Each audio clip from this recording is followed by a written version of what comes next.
Bienvenue dans cet épisode de Back to Charbon numéro 2. On est le mardi 18 juin. Vous savez ce que ça veut dire? Non, ça veut pas dire l'appel du général de Gaulle, ça veut dire qu'on n'est pas lundi. Hier, j'avais rien à dire, j'avais que des appels. Si je n'ai rien à dire, je ne filme pas. Voilà, on va pas se forcer à filmer.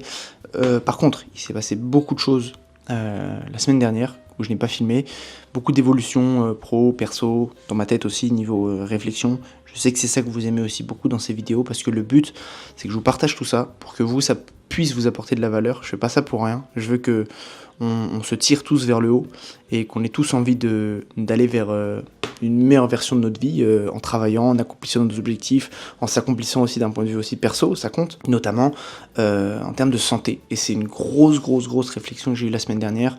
C'était pas mal tourné autour de ça. Pour ceux qui ont suivi, je me suis un peu flingué le dos à la salle de sport il y a de ça 2 semaines, et ça m'a fait pas mal réfléchir à tout ça, ça m'a pas mal fait réfléchir à la place que j'accordais aux soins de mon corps dans mon processus sportif et aussi dans ma vie en général. Et j'en suis venu à la conclusion que c'était pas assez, en fait, aujourd'hui, après presque plus de 20 ans de sport, dont certains sports de contact, parce que j'ai pas fait la salle de sport toute ma vie.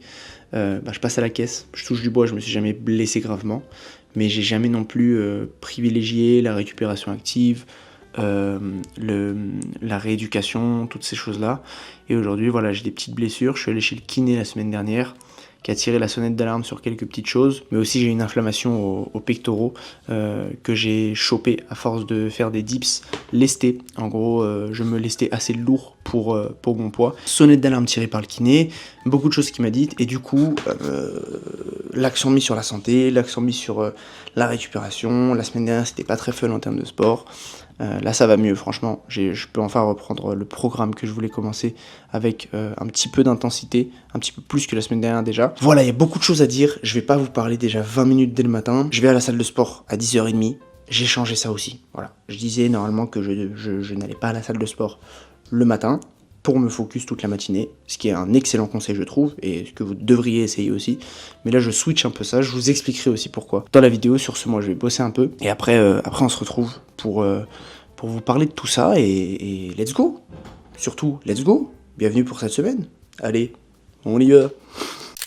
Sache que ces dernières semaines, je me suis vraiment mis en mode Sherlock Holmes pour venir à bout de mes problèmes de dos sur le long terme. Et après avoir fait pas mal de recherches, j'ai noté 3 grosses causes principales de ma douleur que je vais devoir régler. J'espère que ça en aidera beaucoup d'entre vous. Donc la première cause, elle est traumatique. Ça veut dire que mon corps, il a subi un traumatisme, comme son nom l'indique en fait. Pour comprendre ça, faut revenir en 2012. À ce moment-là, je suis en colonie de vacances. Et je suis en train de faire un foot avec mes potes, mais c'est pas n'importe quel foot. Sur le bord du terrain, il y a Salomé et Océane, mes 2 crushs sur cette colonie. Je sais qu'elles m'aiment bien et je les aime bien aussi. Et le but là, ça va vraiment être de les impressionner. Donc je donne tout ce que j'ai. Je suis sur tous les ballons. Je cours de partout. Et là, j'envoie une grosse frappe croisée et bim, je me bloque le dos. Et c'est la première fois que ça m'arrive. C'est comme si à partir de ce moment, mon corps, il avait compris qu'il pouvait débloquer cette douleur dès qu'il en a envie. La seconde cause, elle est génétique. En termes d'efforts musculaires, il y a 2 types de corps. C'est une simplification à l'extrême, mais le premier type de corps, c'est les personnes qui ont des colonnes vertébrales dites épaisses. Ça, ce sont des personnes qui ont du mal à avoir une souplesse au niveau de la rotation de leur bassin. Ils ont du mal à être assez souples de manière générale, mais par contre, ils vont avoir une grosse pression sur la colonne vertébrale qui va pouvoir s'exercer. Par exemple, les gens qui sont très forts sur des squats, ils ont ce genre de profil et donc ils peuvent avoir des grosses charges verticales. À l'inverse, les colonnes vertébrales dites fines, ce sont des gens qui ont du mal à subir des pressions verticales. Bon, comme tout, c'est pas noir ou blanc, mais je pense que j'ai une colonne vertébrale plutôt à tendance fine. Ça, c'est la cause génétique. La troisième cause, elle est musculaire. En me voyant, mon kiné, il m'a directement dit que j'avais des obliques de faible. Ça m'a un peu fait mal au cœur. Les obliques, c'est une partie des abdos. Et la chose que je savais pas, c'est que ils jouent un rôle de fou pour prévenir les problèmes de dos. Parce qu'en fait, ils vont stabiliser mon tronc. Et c'est limite plus important de les travailler que les lombaires. Puisque c'est vraiment la pierre angulaire, en fait, de mon tronc. Et je vais être solide grâce à des obliques solides. Il m'a dit que j'avais des obliques faibles. Et que le problème, c'est que j'avais un dos beaucoup trop fort par rapport à mes obliques. Donc, du coup, il y avait des reports de force qui se faisaient. Et donc, des déséquilibres. Donc en gros, j'ai subi un traumatisme, j'ai une colonne plutôt fine et j'ai des obliques faibles. Ça, c'est le cocktail vraiment macabre qui m'a suivi jusqu'ici. Mais encore une fois, avec de l'échauffement, de l'exercice et de la récupération, je suis sûr que je vais pouvoir en venir à bout. Enfin bref, j'espère que cette petite parenthèse mi-anatomique, mi-expérience personnelle vous aura fait plaisir et j'espère que ça en aidera beaucoup d'entre vous parce que moi, je sais que ça m'a longtemps gâché la vie. Les amis, j'étais censé recevoir un colis à 14h30 que je n'ai pas reçu et je viens de recevoir un mail qui m'a dit que mon colis n'avait pas été livré car je n'étais pas là, ce qui n'est pas vrai, hein. C'est toujours assez agaçant quand ça arrive, ce genre de truc. Je sais pas pourquoi ça arrive d'ailleurs. Peut-être qu'il y en a qui savent mieux que moi. J'étais chez moi, j'étais attentif et le colis n'a pas été livré. C'est agaçant parce qu'il est censé arriver chez moi, donc j'ai pas envie d'aller dans un point relais. Et aussi, je sais pas si c'est que moi qui extrapole dans ce genre de situation, mais il y a des situations comme ça qui me triggerent. Et ce défaut de livraison, ça me fait toujours penser à ça. C'est la question de la confiance. La confiance qu'on peut accorder à l'autre en tant que société. Je pense que les sociétés où la confiance est la plus basse entre les citoyens et aussi entre les institutions, etc., c'est des sociétés qui ne fonctionnent pas. Je pense que dans l'idéal, il faudrait le plus possible tendre vers la confiance envers l'autre. Et des petits événements comme ça m'agace un peu pour ça. Parce que j'ai l'impression que de mon côté, j'ai rempli ma part du marché, j'ai commandé mon truc, je l'ai fait livrer chez moi, j'ai été assez attentif au lieu de vraiment être focus sur mon taf et tout, et ça m'a pas été livré. Enfin bref, encore une fois, peut-être que j'extrapole, mais ça me rappelle ces trucs-là. J'étais censé recevoir de la protéine en poudre pour les moldus qui n'ont jamais mis les pieds dans une salle de sport ou qui ne savent juste pas. C'est juste un complément alimentaire pour avoir son taux de protéines par jour. Quand on va à la salle de sport, on a besoin de plus de protéines que la moyenne, donc on se supplémente tout simplement, c'est pas obligatoire, mais c'est une bonne pratique entre guillemets que j'applique, pas depuis le début, hein, pas depuis le début parce qu'au début j'avais un avis sur les compléments alimentaires qui est assez différent d'aujourd'hui, qui a pas mal changé, que je vais t'expliquer juste après. Mais donc, ouais. Et avec le temps, j'ai commencé à prendre de plus en plus de compléments. Là, depuis plusieurs mois, j'en essaye quelques-uns. Et je m'ouvre à ça. Donc, je vais te présenter tout ça. Il n'y en a pas 10 000. Hein. Franchement, il n'y a pas 10 000 compléments. Mais il y en a quelques-uns. Le premier, c'est le magnésium. Je vais essayer de décrire ça en 3 mots. Donc, magnésium, stress, fatigue, crampe. J'ai acheté ça en me disant que c'était assez baqué scientifiquement à mon goût. J'ai jamais eu de gros problèmes avec le sommeil. Je connais des gens qui ont des problèmes de sommeil, qui ont pris du magnésium et qui ont vu la différence directement. Par contre, quand j'en ai acheté, j'avais la paupière qui battait souvent et ça s'est arrêté au bout de genre 3 jours. J'ai arrêté d'avoir la paupière qui battait. Mais pour le sommeil, moi je vois pas trop de différence parce que c'est pas quelque chose de très problématique dans ma vie. Après, je me dis qu'il y a des choses qui valent un peu le coup d'être prises sur une base quotidienne et qui est un investissement, même si on voit pas les résultats directs parce qu'on y croit, tout simplement. Et en parlant de choses baquées scientifiquement et solides pour le coup, je prends aussi de la créatine monohydrate. Ça, pour le coup, c'est le complément alimentaire le plus baqué, ou un des plus baqués scientifiquement. Donc, il n'y a pas de débat là-dessus, aujourd'hui en tout cas. Et j'ai vu des différences dans les premiers mois de la prise, donc j'en prends avec ma protéine en poudre. Ce n'est pas de la drogue, ce n'est pas des stéroïdes, ce n'est pas je sais pas quoi, parce que là je dis des mots bizarres et tout, peut-être que les gens croient encore ça en 2024, mais voilà, créatine. Dernière chose, voilà, je vous l'ai dit, il n'y a pas énormément de compléments. En parlant d'être baqué scientifiquement, parce que paraîtrait-il que ce n'est pas si baqué que ça, le collagène. Voilà. Alors, le collagène, j'en ai recommandé là, il y a quelques jours, parce que j'ai des douleurs articulaires, en plus de toutes les douleurs que j'ai citées précédemment. Donc j'ai des douleurs articulaires et j'en avais pris au tout début quand je commençais la salle de sport, parce que pareil, j'avais des tendinites, j'avais des douleurs aux articulations, et je sais que ça avait réglé les problèmes assez rapidement. Donc que ce soit placebo ou non, je ne sais pas, encore une fois. Je vous laisserai vous faire votre avis.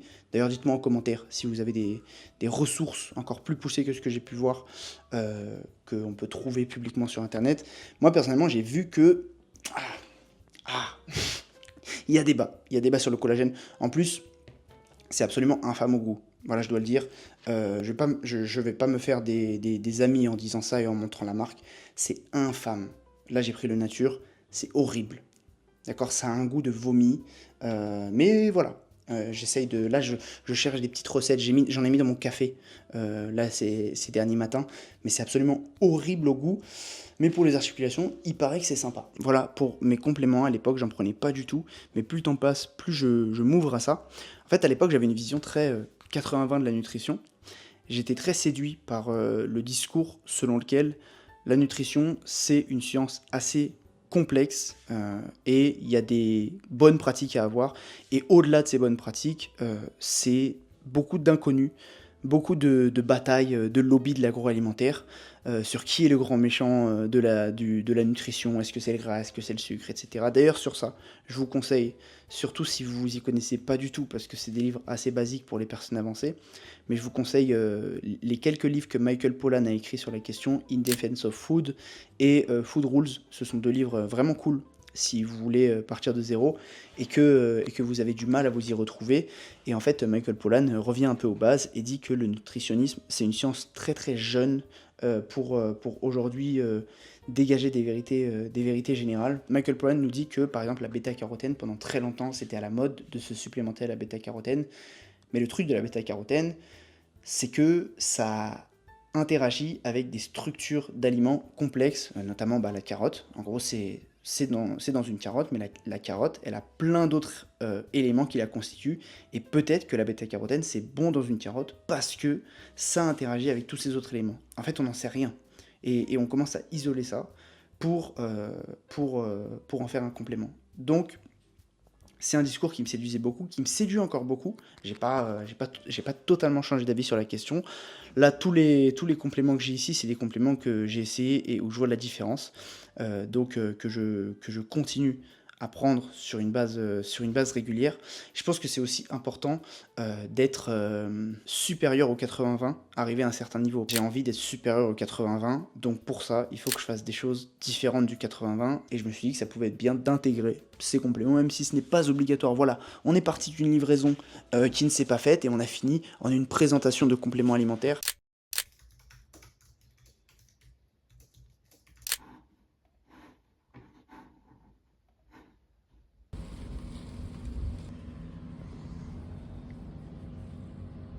Enfin, taste test.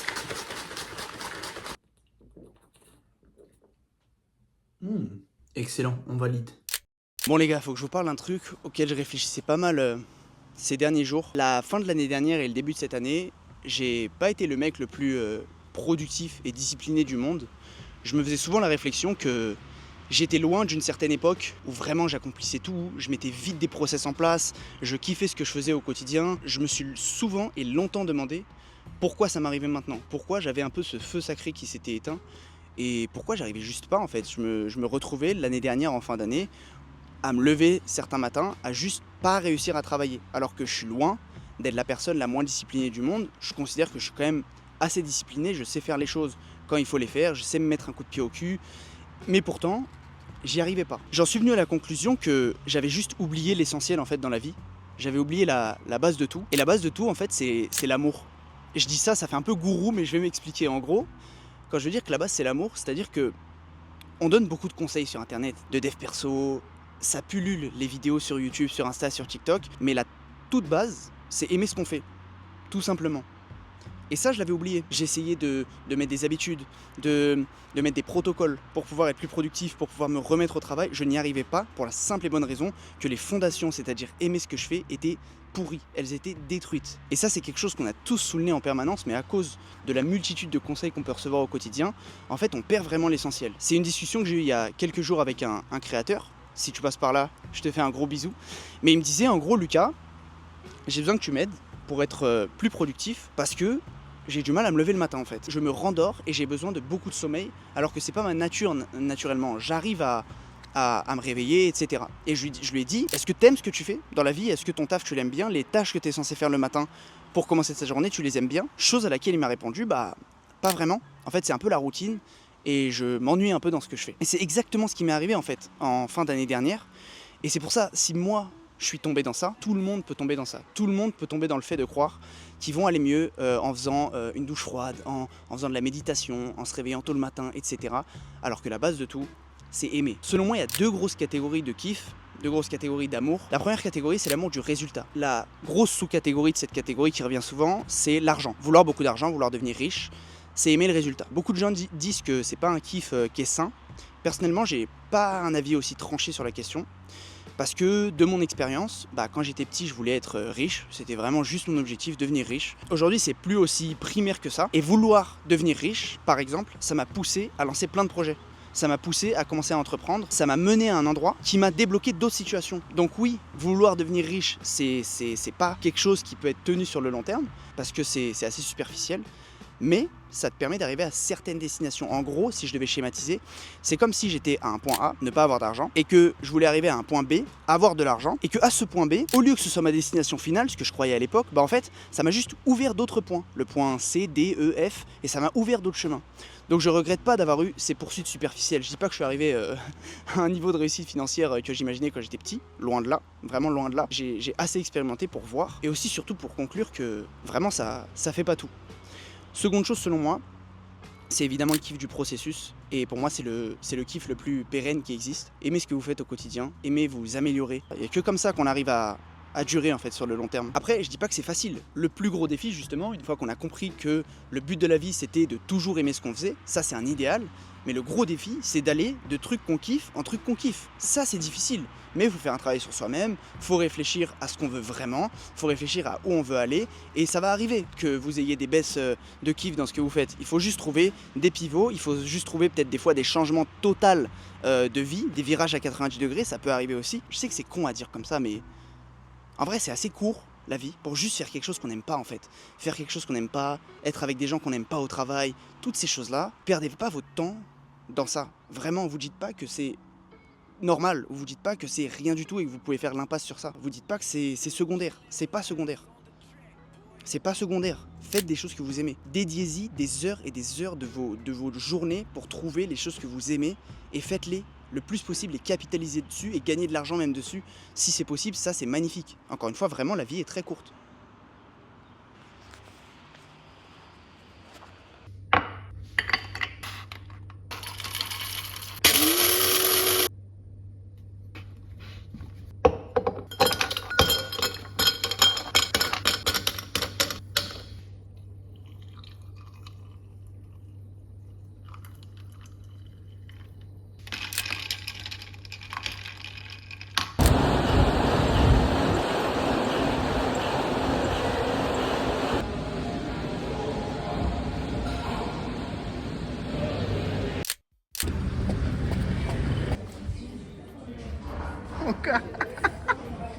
Je te cherchais partout, ça va ou quoi? Ça dit quoi? Pas de retard cette fois-ci. Pas de retard. Ça dit quoi? Ouais, j'étais mignon avec ton petit chat. Toi t'es mignon frère. La première fois qu'on s'est parlé, mais que je t'ai envoyé un message sur Slack, que bah, tu sais, on était à Dubaï. Ouais. Et que t'avais déjà pris le Uber, j'avais grave le seum. Ah, moi aussi j'ai grave le seum parce que le Uber il a coûté 50 balles. Ah ouais? Là je dis l'été en gros. Et même au retour t'es resté à l'anniversaire, je t'ai dit vas-y viens on va en Uber parce que gros j'ai payé 50 balles au retour. Ça m'a fait 100 balles d'Uber. Mais pour de vrai, 50 balles ou quoi? Mais gros, t'es un malade, t'as payé qui, frère? C'était combien? Bon, c'était pas cher, hein. Non arrête gros, c'était archi cher. Putain, alors je regardais vraiment pas les sous à cette époque. C'est quoi, t'étais milliardaire? Appel à candidature les gars. Si vous êtes monteur, envoyez-moi un message. Non. Non, envoyez pas n'importe quel message. Hein. Il faut filtrer. M'envoyez pas, je vais prendre tes vidéos et faire des reels avec et tout, m'envoyez pas ça. Si vous êtes des vrais monteurs, des vrais bons monteurs, et que vous aimez bien la vibe de mes vlogs, et que vous êtes prêts à la reproduire, à la faire passer au next level, et peut-être à participer à l'aventure, avec Salah et moi, peut-être un jour, vous m'envoyez un message. On m'a reconnu plusieurs fois, dernièrement, alors qu'en plus c'est marrant parce que genre je suis pas du tout à mon prime, tu vois, sur le papier. Et on m'a reconnu. Je me suis dit, waouh, c'est fou quand même. Donc ouais, on m'a reconnu plusieurs fois dans la rue. Ça m'a fait me dire que c'était important d'être gentil avec les gens. Mais vraiment premier degré, parce qu'en vrai, tu sais pas en fait les gens... parce que regarde, un des mecs qui m'a reconnu, il me regardait de loin.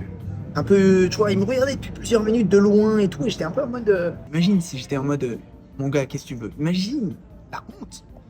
Donc c'est pour ça que soyez gentil avec les gens, et même... Pas plus tard qu'hier, je tombe sur la vidéo d'un mec sur YouTube. Genre vraiment j'ai kiffé sa vidéo, niveau storytelling, montage et tout, c'était fou. Et il avait 300 abonnés je crois. Et vas-y, moi je me dis, ok je drop un commentaire. Je mets pas de commentaires trop aux gens qui ont beaucoup d'abonnés et tout, mais dès que je vois un petit qui fait des bonnes vidéos, j'aime bien envoyer un peu de force. Et le mec il m'envoie un message sur Insta quelques minutes après pour me dire, ouais regarde notre discussion Insta, il m'avait déjà envoyé un message il y a plus d'1 an, regarde notre discussion Insta. Je t'avais envoyé un message et là aujourd'hui c'est toi qui me donne la force. Et moi ça me fait plaisir de fou. Et donc, Imagine le mec le jour où il m'avait donné de la force, si j'avais dit ouais, me donne pas de force, personne fait ça. Personne. Moi, je suis dans ma chambre, je fais des trucs, et ça inspire des mecs à devenir des cracks. C'est fou. Genre le mec là, la vidéo en question, franchement, sa vidéo, elle est plus poussée que 90% de mes vidéos. Et je me dis, il y a un monde où, dans son chemin, j'ai fait partie des personnes qui l'ont inspiré, et ça fait grave plaisir, je pense. Moi, ça me fait grave plaisir. Donc voilà, soyez gentils, aimons-nous vivants, soyons heureux et créez du contenu aussi. Remets dans la description, prenez un appel.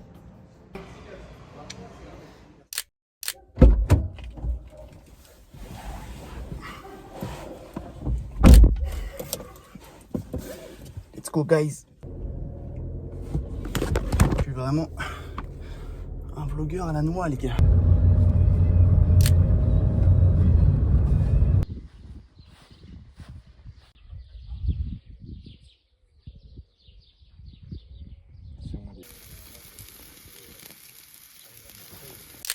Let's go. Bon les gars, c'est la fin d'une bonne petite semaine. Je passe le week-end à la campagne pour me reposer un peu quelques jours, pour entamer une nouvelle semaine de charbon. J'aimerais boucler cette vidéo en vous reparlant une énième fois de mon rendez-vous chez le kiné. À un moment donné, pendant qu'on discutait, il m'a dit un truc qui m'a pas mal marqué. Il m'a dit, l'air de rien, t'as plus 20 ans. Ça m'a pas marqué parce que j'ai peur d'être vieux, j'ai peur du temps qui passe ou quoi.